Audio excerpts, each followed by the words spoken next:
খেজুর চিকচিক করে, এটাতে কোনো মেডিসিন ব্যবহার করে কিনা, আসলে সেই রকম কোনো মেডিসিন ব্যবহার করে কিনা আমরা শুনবো এই ভাইয়ের কাছ থেকে। আচ্ছা, একটু আগে দেখলাম আপনি এটাতে মনে হয় সরিষার তেল মাখছেন। এটা তো ওই যে নরম খেজুর জড়তা ভাঙনের লেগে লাগে, না সাজাইলে তো চলে না। মানে এটা তো সরিষার তেল না? হ্যাঁ, অন্য কিছু না। কোনটা সরিষার তেল কোনটা যদি একটু ইয়ে করেন, আমরা একটু যদি দেখাই। এই সরিষার তেল এটা মাখছেন? হ্যাঁ, আপনিও দেখেন গেরানো হিঙ্গা। আচ্ছা, আমরা একটু আজকে পরীক্ষা সহকারে দেখবো যে আসলে যে অনেকে বলে খেজুর চিকচিক করে, এটাতে কোনো মেডিসিন ব্যবহার করে কিনা, আসলে সেই রকম কোনো মেডিসিন ব্যবহার করে কিনা আমরা শুনবো এই ভাইয়ের কাছ থেকে। এটা একদম সরিষার তেল, মানে আমি গ্রানে একদম দেখলাম যে সরিষার তেল। আচ্ছা, এই সরিষার তেল মাখলে কি হয়?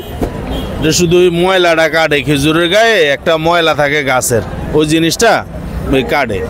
আর এই জিনিসটা এমনি ডাইরেক্ট থাকলে মানুষ মনে করো ময়লা কিনে না, এই জন্যেই সরিষার তেল দিয়ে ডলা দিলে দেন আমার হাতে হয়ে গেছে।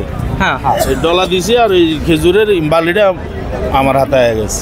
খেজুরের মনে করেন এই যে ভিতরের, হ্যাঁ, একটা জিনিস হলো ভিতরে নাকি পাউডার হয়ে গেলে এটা পুরাতন খেজুর, এরকম কোনো কিছু ঘটে কিনা?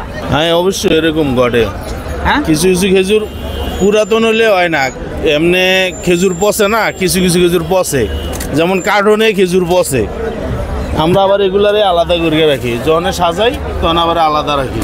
এই যে আলাদা করে রাখে। হ্যাঁ হ্যাঁ, এগুলো আবার এই যে আলাদা করে রাখি।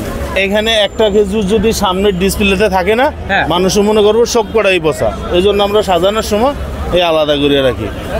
এই দেখেন কত দামি দামি খেজুরও আছে।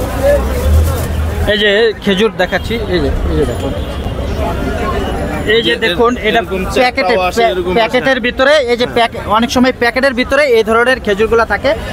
আমি এই খেজুরটা একটু যদি আপনাদেরকে যদি কিন্তু দেখাই, এই যে এটার ভিতরে যে আপনি কীভাবে আসল খেজুর দেখবেন, এই যে এটার ভিতরে কিন্তু সাদা একটা লেয়ার থাকবে, এটার ভিতরে তো সাদা লেয়ারটা নাই, এই জন্য তো এটা বাদ হয়ে গেছে। বাদ।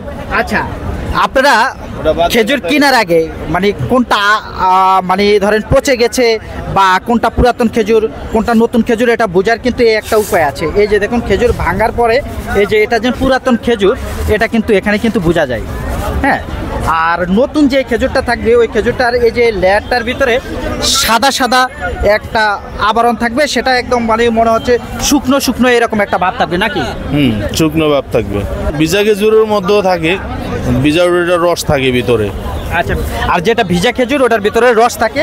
এই যে ভাই, আচ্ছা, আপনি ধরেন দিন শেষে আপনি খেজুর ব্যবসা করেন, এছাড়া তো আপনি একজন ক্রেতা।